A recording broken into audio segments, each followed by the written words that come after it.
Hello friends, welcome to our channel. Good evening to all of you. ఈ రోజు మనం discuss చేయబోయేది ఏంటంటే ఎన్విరాన్మెంట్ టాపిక్. ఓకే, జనరల్గా ఎన్విరాన్మెంట్ టాపిక్స్ కరెంట్ అఫైర్స్లో చాలా తక్కువ వస్తుంటాయి. అంటే ఒకటి రెండు పాయింట్స్ రూపంలో వస్తుంటాయి, కానీ ఒక ఇష్యూ డిస్కస్ చేసేది చాలా తక్కువ సందర్భాల్లో వస్తుంటుంది అనమాట. ఈరోజు మనం డిస్కస్ చేయబోయే టాపిక్ పేరు ఏంటంటే ఇన్వాజివ్ స్పీసీస్. అంటే కలుపు మొక్కలు లేదా కలుపు జాతులు అని చెప్పొచ్చు మనం. అంటే వాటి గురించి ఏదైనా ఫర్దర్గా నేను మీకు చెప్తాను. ఇన్వాజివ్ స్పీసీస్ దాని గురించి ఇప్పుడు మనం డిస్కస్ చేయబోతున్నాం అనమాట. ఇప్పుడు జనరల్గా మనం ఇన్వాజివ్ ఏలియన్ స్పీసీస్ అంటుంటాం. ఏలియన్ అంటే ఆ ప్రాంతంలో ఉండేవి కాకుండా కొత్తవి అని చెప్పేసి మనం షార్ట్ ఫామ్లో ఐఏఎస్ అన్నదాం మనం, ఇన్వాజివ్ ఏలియన్ స్పీసీస్. ఓకే, సరే, ఒకసారి మనం డిస్కస్ చేసే కన్నా ముందు ఈ వీడియోలో మనం డిస్కస్ చేయబోయేది ఏంది, అలానే మనం సిలబస్ మ్యాపింగ్ ఎంతో చూద్దాం. సిలబస్ మ్యాపింగ్ చూసినట్టయితే కనుక ఇది మనకి యూపీఎస్సీలో general studies paper 3 environment pollution, conservation and degradation దీనికి సంబంధించింది అనమాట.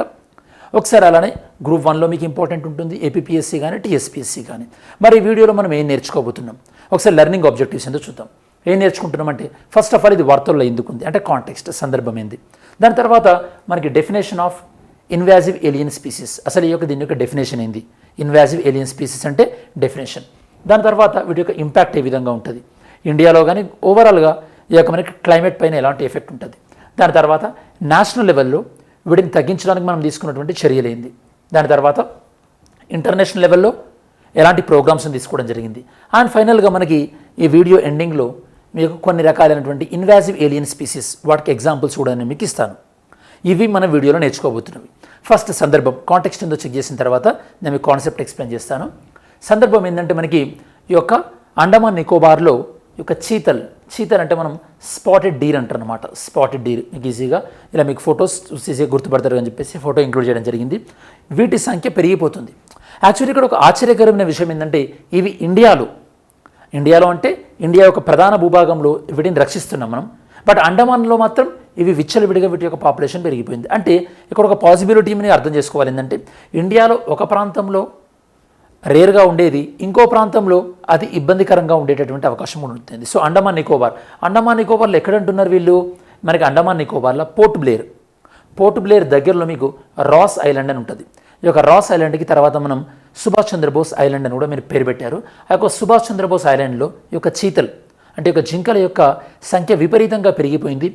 వీటిని మరి ఎలానైనా కంట్రోల్ చేయాలి అని చెప్పేసి అండమాన్ నికోబార్లో ఉన్నటువంటి గవర్నమెంట్ ఎవరి హెల్ప్ కోరింది, wild life institute of India. ఈ వీడియోలో మనం WII అని చెప్పేసి మనం మాట్లాడుతుంటాం, వీళ్ళకి హెల్ప్ కోరిందనమాట. ఇది మనకు ఓవర్వ్యూ. ఓకే, సరే, మరి మీకు గుర్తుంటే కనుక సుభాష్ చంద్రబోస్ ఐలాండ్ అంటున్నాం కాబట్టి సుభాష్ చంద్రబోస్ గారు ఏ INC సమావేశాలకి అధ్యక్షత వహించారు, ఆన్సర్ చేయడానికి ట్రై చేయండి. ఏ INC సమావేశాలకి అధ్యక్షత వహించారు. సరే, ఒకసారి మీకు కాన్సెప్ట్ చెప్తాను, జాగ్రత్త వినండి. ఫస్ట్ ఇప్పుడు మనం డిస్కస్ చేయబోతున్న టాపిక్ పేరు ఏంటంటే ఇన్వాజివ్ ఏలియన్ స్పీసీస్.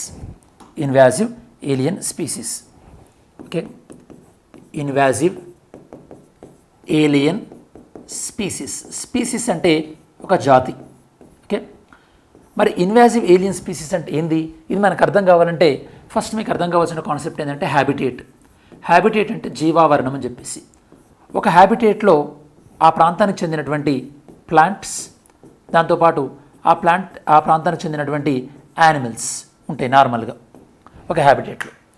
ఈ హ్యాబిటేట్లోకి కొత్త రకమైనటువంటి ప్లాంట్ ఏదైనా వచ్చిందనుకోండి, ఓకే, ఇక ఇన్వాజివ్ ఏలియన్ స్పీసీస్ అనేది ప్లాంట్ అయినా ఉండొచ్చు లేదా యానిమల్ అయినా ఉండొచ్చు. అప్పుడు ఈ యానిమల్ రెండు కూడా ఒకే రకమైనటువంటి ఫుడ్ విషయంలో కాంపిటీషన్ వచ్చి ఈ యానిమల్కి ఎక్కువ శక్తి ఉందనుకోండి, అప్పుడు యానిమల్ అనేది నశించిపోయే అవకాశం ఉంటుంది. అంటే ఇన్వాజివ్ ఏలియన్ స్పీసీస్ అంటే ఏలియన్ అంటే కొత్త రకమైనటువంటి జంతువు, ఇన్వాజివ్ అంటే చొచ్చుకు రావడం. అంటే ఆల్రెడీ ఉన్నటువంటి హ్యాబిటేట్లో ఉన్నటువంటి ప్లాంట్ని కానీ యానిమల్ కానీ వాటిని ఎఫెక్ట్ చేసే విధంగా కొత్త ప్లాంట్స్ వచ్చి వాటిని డామినేట్ చేసి అవి తగ్గిపోయి ఇవి పెరిగేటటువంటి సిచ్యువేషన్ ఉంటే దాన్ని మనం ఇన్వాజివ్ ఏలియన్ స్పీసీస్ అంటాం.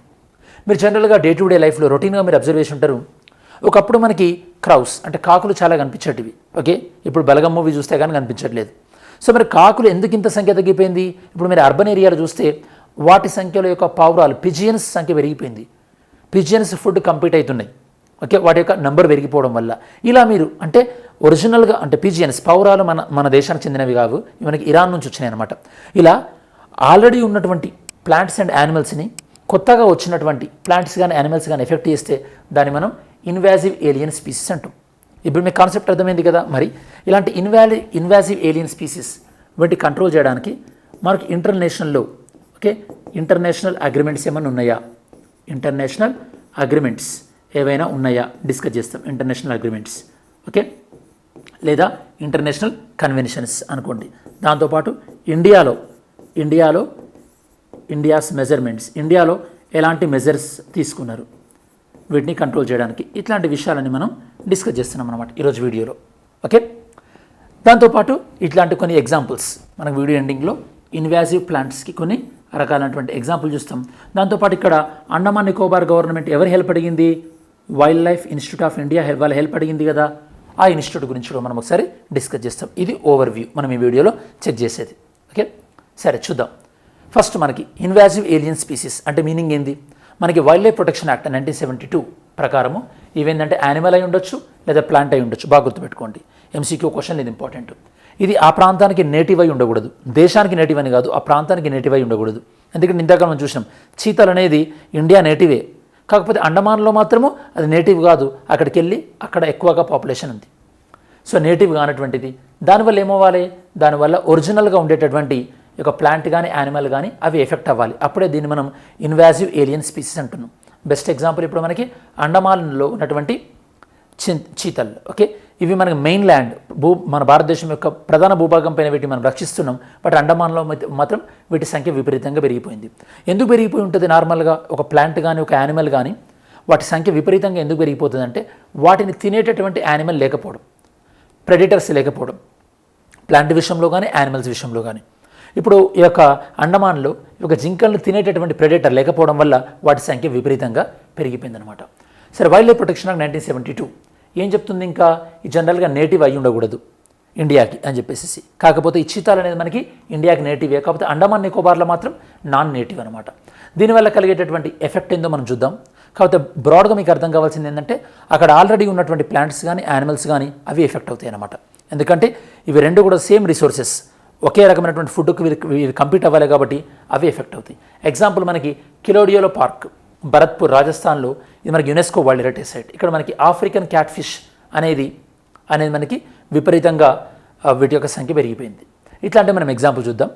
దానికన్నా ముందు ఒకసారి ప్రపంచవ్యాప్తంగా వీటి యొక్క ఇంపాక్ట్ ఎలా ఉంది, ఏ విధంగా ఉంటుందంటే మేజర్గా వీటి యొక్క ఇంపాక్ట్ అనేది ఫస్ట్ అంటే యొక్క హ్యాబిటేట్, అక్కడ ఉన్నటువంటి ప్రాంతం అనేది డిగ్రేడ్ అయిపోతుంది.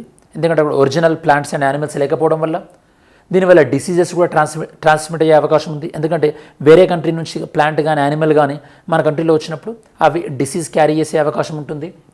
దాంతోపాటు మనకి హ్యూమన్కి కూడా హెల్త్ రిస్క్స్, దాంతోపాటు మనకి ఇది సోషల్ ఇంపాక్ట్ ఉంటుంది. అంటే వాటిపైన ట్రెడిషనల్గా ఎవరైనా ఆధారపడి ఉంటే కనుక అక్కడ ఉన్నటువంటి మొక్కలపైన జంతువులపైన అవి వాటి యొక్క సంఖ్య తగ్గితే ఆ ప్రజల యొక్క లైఫ్ స్టైల్ కూడా ఎఫెక్ట్ అయ్యేటటువంటి అవకాశం ఉంటుంది. మరి వీటి యొక్క ఎకనామిక్ ఇంపాక్ట్ ఏ విధంగా ఉంది అని చెప్తున్నారు. మీరు ఇక్కడ చూసినట్టయితే కనుక ఐబిఈఎస్ అనేటటువంటి ఐబిపిఎస్ అనే ఒక స్టడీ ఉందన్నమాట. Inter governmental platform on biodiversity and ecosystem service. Inter governmental platform on biodiversity and ecosystem service అనేది వీళ్ళు ఏం చెప్పారు, ఆల్మోస్ట్ ఆల్ ఈ యొక్క ఇన్వాజివ్ స్పీసీస్ వల్ల సుమారుగా 2019లో ప్రపంచవ్యాప్తంగా ఎన్ని బిలియన్స్ నష్టం జరిగిందట, $423 బిలియన్ యొక్క నష్టం జరిగిందట. అంటే మీరు అర్థం చేసుకోండి అది దీని యొక్క ఎకనామిక్ ఇంపాక్ట్ ఏ విధంగా ఉందని చెప్పేసి. అలానే ఇండియా యొక్క నేషనల్ బయోడైవర్సిటీ యాక్షన్ ప్లాన్ 2019 ఈ యొక్క యాక్షన్ ప్లాన్ ప్రకారం వీళ్ళు ఒక సంస్థను ఏర్పాటు చేశారు. దాని పేరు ఏంటంటే నేషనల్ బయోడైవర్సిటీ అథారిటీని ఏర్పాటు చేశారు. వీళ్ళు చెప్పిన దాని ప్రకారం అమెరికాలో కాటన్ మీలీ బగ్, ఇది యాక్చువల్లీ అమెరికాకు సంబంధించింది. దీనివల్ల మనకి దక్కన్ ప్రాంతంలో కాటన్లో విపరీతమైనటువంటి లాసెస్ వస్తున్నాయని. ఇట్లాంటి పేరు ఈ ఇన్వాసివ్ స్పీసీస్ ఏ పంటకు సంబంధించింది అని అడిగే అవకాశం ఉంటుంది ఎగ్జామ్లో. సో కేర్ఫుల్గా ఉండండి. నెక్స్ట్ మనం ఈ యొక్క ఇన్వాసివ్ స్పీసీస్ని వీటిని తగ్గించడానికి లేదా నియంత్రించడానికి మన భారతదేశంలో ఉన్నటువంటి ఈ యొక్క వ్యవస్థలు ఏంటో ఉన్నాయో చూద్దాం ఒకసారి. లీగల్ ఫ్రేమ్వర్క్ అంటే బయోడైవర్సిటీ యాక్ట్ 2002 కానీ లేదా బయోడైవర్సిటీ అథారిటీ యాక్ట్ 2002. మన 2002లో బయోడైవర్సిటీతో పాటు మనకి ఇంపార్టెంట్ ఏంటంటే 86th కాన్స్టిట్యూషన్ అమెండ్మెంట్ యాక్ట్ కూడా తీసుకొచ్చాం 2002లోనే. ఇదే 2002లో ప్రివెన్షన్ ఆఫ్ మనీ లాండరింగ్ యాక్ట్ని కూడా తీసుకొచ్చాం. సో చెప్పండి స్టూడెంట్స్, మనీ లాండరింగ్ యాక్ట్ని ప్రధానంగా ఇంప్లిమెంట్ చేసేటటువంటి ఏజెన్సీ ఏంది, సిబిఐయా లేకపోతే ఈడీయా?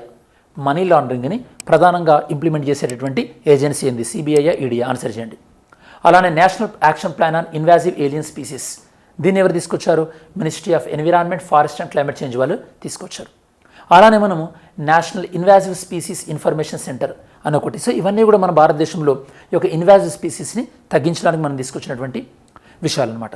మరి ప్రపంచవ్యాప్తంగా ఇన్వాజివ్ స్పీసీస్ని తగ్గించడానికి, అంటే బయోడైవర్సిటీని పెంచడానికి, అంటే మనం ఎప్పుడైతే ఇన్వాజివ్ స్పీసీస్ని తగ్గిస్తున్నామో లోకల్లో ఉన్న వాటి యొక్క సంఖ్యను పెంచుతున్నాం అనమాట. అంటే మీనింగ్ ఏంది? బయోడైవర్సిటీని కాపాడుతున్నాం, జీవ వైవిధ్యాన్ని. మరి ప్రపంచవ్యాప్తంగా బయోడైవర్సిటీని కాపాడడానికి మనం తీసుకొచ్చినటువంటి ప్రయత్నాలు ఏంది? Kunming Montreal global biodiversity framework 2022.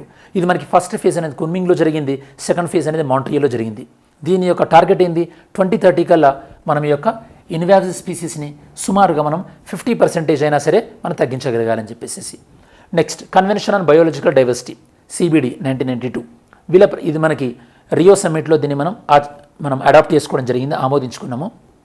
ఇదేంటంటే ఇన్వాజివ్ స్పీసీస్ అనేది మనకి ఈ యొక్క major threat to the environment. Habitat destruction తర్వాత, హ్యాబిటేట్ డిస్ట్రక్షన్ అంటే యొక్క ఆ మొక్కలు కానీ యానిమల్స్ కానీ ఉన్నటువంటి ప్రాంతాన్ని మనం డిస్ట్రాయ్ చేసినాం అనుకోండి, దాన్ని మనం హ్యాబిటేట్ డిస్ట్రక్షన్ అంటాం. ఫర్ ఎగ్జాంపుల్, ఒక చెరువును ఆక్రమించారనుకోండి, ఆ చెరువులో నివసించేటటువంటి ఫిష్ కానీ దానిపైన ఆధారపడే ప్లాంట్స్ అన్ని కూడా చనిపోతాయి కదా, దాన్ని మనం హ్యాబిటేట్ డిస్ట్రక్షన్ అంటున్నాం. హ్యాబిటేట్ డిస్ట్రక్షన్ తర్వాత సెకండ్ మేజర్ డ్యామేజ్ జరిగే దేనివల్ల అంటున్నారు? ఈ యొక్క alien species, okay, invasive alien species. అలానే convention on the conservation of migratory species, CMS 1979, అంటే ఒక వలస పక్షులు, వలస జాతులపైన చేసినటువంటి ఈ యొక్క కన్వెన్షన్ ఏదైతే ఉందో అది కూడా మనకి ఈ యొక్క ఇన్వాజివ్ స్పీసీస్ తగ్గించాలని. అలానే convention on international trade in endangered species of wild flora and fauna CITES, వీళ్ళు కూడా. ఎందుకంటే మనము ఒక దేశం నుండి ఇంకో దేశానికి ఇల్లీగల్గా ప్లాంట్స్ని కానీ యానిమల్స్ని కానీ ఎక్స్పోర్ట్ అవ్వడానికి కానీ ఇంపోర్ట్ అవ్వడానికి కానీ మనం తగ్గించాలి. అలానే అట్ ద సేమ్ టైం ఇట్లాంటి యొక్క ఇన్వాజివ్ స్పీసీస్ కూడా మనం ఒక ప్రాంతం నుంచి ఇంకో ప్రాంతంకి ఈ యొక్క ఎక్స్పోర్ట్ అవ్వకుండా మనం చూడగలగాలన్నమాట. నెక్స్ట్, వీళ్ళు అండమాన్ నికోబార్ గవర్నమెంట్ ఎవరు సహాయం కోరారు? మనకి ఈ యొక్క wild life institute of India వాళ్ళ యొక్క సహాయం కోరారు కదా. మరి యొక్క wild life institute of India ఇది ఎప్పుడు ఏర్పాటు చేయడం జరిగింది? 1982లో ఏర్పాటు చేయడం జరిగింది. ఎక్కడ? మనకి డెహ్రాడూన్లో. ఇది మనకి వింటర్ క్యాపిటల్ ఆఫ్ ఉత్తరాఖండ్. ఇది మనకి అటానమస్ ఇన్స్టిట్యూషన్. ఏ మంత్రిత్వ శాఖ పరిధిలో? Ministry of environment and forest. ఇది మనకి wild life institute of India అనేది మనకి ట్రైనింగ్స్ ఆఫర్ చేస్తుంటుంది, దాంతోపాటు అకాడమిక్ కోర్సెస్ని కానీ లేదా వైల్డ్ లైఫ్ రీసెర్చ్ విషయంలో అడ్వైజ్ ఇవ్వడం కానీ చేస్తుంటుంది అనమాట. ఇది మెయిన్గా ఈ యొక్క వైల్డ్ లైఫ్ ఇన్స్టిట్యూట్ ఆఫ్ ఇండియాకి సంబంధించినటువంటి ఇన్ఫర్మేషన్. మనం ఇందాక చెప్పినట్టు మన ఇండియాలో కామన్గా ఉండేటటువంటి కొన్ని రకాలైనటువంటి ఇన్వాజివ్ ప్లాంట్స్ ఏందో చూద్దాం. మీరు గుర్తుపట్టి ఉంటారు, ఓకే. దీన్ని మనం ఇంక్ లాగా, ఓకే, మీరు చిన్నప్పుడు వీటి సీడ్స్ ఏవైతే ఉంటాయో, ఫ్రూట్స్ ఏవైతే ఉంటాయో వాటిని మీరు ప్రెస్ చేస్తే ఇంక్ లాగా వచ్చేది, గ్రీన్ అని, దాంతోపాటు బ్లూ అని మీకు గుర్తుండి ఉండాలి. దీన్ని మనము ల్యాంటానా కెమెరా, ఇది మనకి వెస్టర్న్ ఘాట్స్లో ఇది ఎక్కువగా మనకు అంటే విపరీతంగా దీని యొక్క సంఖ్య పెరిగిందనమాట. నెక్స్ట్, వాటర్ హైసియంత్, ఇది మనకి కామన్గా చెరువులలో ఇవన్నీ చూస్తుంటాం. ఇది మనకు ఎక్కువగా మనకి ఇన్వాజివ్ స్పీసీస్, అంటే మన ఇండియాలో ఎక్కువగా విస్తరించింది. అలానే ప్రాస్పోస్ జూలిఫోరా, ఇది మనకి మెయిన్గా సౌత్ అమెరికా నుంచి వచ్చింది. ఇది కూడా మన ఇండియాలో విపరీతంగా కనిపిస్తుంటుంది. నెక్స్ట్, నీడిల్స్ బుష్, ఇది కూడా మనకి సౌత్ అమెరికాలో ఇది కూడా విపరీతంగా మన ఇండియాలో స్ప్రెడ్ అయింది. ఇట్లాంటివి అనమాట. మన ఇండియాలో ఒకప్పుడు బ్రిటిష్ వాళ్ళే స్ప్రెడ్ అయినారు అనుకున్నాం, కానీ ఇవే మనకి ఇట్లాంటి ప్లాంట్స్ యానిమల్స్ కూడా విపరీతంగా స్ప్రెడ్ అయినా చూస్తున్నాం మనం. సరే, నిన్నటి వీడియోలో క్వశ్చన్ చూద్దాం. Which of the following is the state animal of Andaman Nicobar island? Andaman Nicobar island యొక్క స్టేట్ యానిమల్ ఏంది? జుగాంగ్. అంటే మనకి ఇది జుగాంగ్. నెక్స్ట్ క్వశ్చన్ చూద్దాం. ఈరోజు వీడియోలోని question, which decade has been designated as the United Nation decade on biodiversity? ఇందులో ఏది మనకి యునైటెడ్ నేషన్ డికేడ్గా గుర్తించారు బయోడైవర్సిటీ విషయంలో? Mains question, critically examine the socio economic and ecological impact of invasive alien species and native ecosystem and human livelihood మీద, native ecosystem మీద వీటి యొక్క ఇంపాక్ట్ ఏ విధంగా ఉంది? వీటి యొక్క ఇంపాక్ట్ ఇన్వాజివ్ స్పీసీస్ యొక్క సోషో ఎకనామిక్ దాంతోపాటు ఎకలాజికల్ ఇంపాక్ట్ ఏ విధంగా ఉంది అని యొక్క మెయిన్స్ క్వశ్చన్. సరే, మనం వీడియో చివరిలోకి వచ్చేసాం కాబట్టి ఈ వీడియోలో మెయిన్గా మనం డిస్కస్ చేసినటువంటి టాపిక్ ఏంది? ఈ యొక్క ఇన్వాజివ్ ఏలియన్ స్పీసీస్ అన్న టాపిక్ గురించి మనం డిస్కస్ చేయడం జరిగింది. ఇది మనకు ప్లాంట్స్లో ఉంటుంది, దాంతోపాటు యానిమల్స్లో ఉంటుంది. అండ్ వీటి వల్ల కలిగేటటువంటి నష్టాలేంది? ప్రజెంట్ అండమాన్ నికోబార్ గవర్నమెంట్ ఏ ఇన్వాజివ్ స్పీసీస్ వల్ల ఈ యొక్క ఇష్యూని ఎదుర్కొంటుంది? మరి దీన్ని కంట్రోల్ చేయమని చెప్పేసి WII వాళ్ళని రిక్వెస్ట్ చేశారు ఆ ఇన్స్టిట్యూట్ గురించి. అండ్ ఇండియాలో ఉన్నటువంటి కామన్ ఇన్వాజివ్ స్పీసీస్ గురించి మనం డిస్కస్ చేసాం. అండ్ ప్రపంచవ్యాప్తంగా ఈ యొక్క ఇన్వాజివ్ స్పీసీస్ని కంట్రోల్ చేయడానికి ఎలాంటి కన్వెన్షన్స్ తీసుకొచ్చాం అన్న విషయాలు కూడా మనం డిస్కస్ చేయడం జరిగింది. ఇది ఫ్రెండ్స్ ఓవరాల్గా మనకి ఇన్వాజివ్ ఏలియన్ స్పీసీస్ అన్న టాపిక్ సంబంధించినటువంటి సమగ్రమైన విశ్లేషణ. Thanks for watching this video. Have a great day. జై హింద్.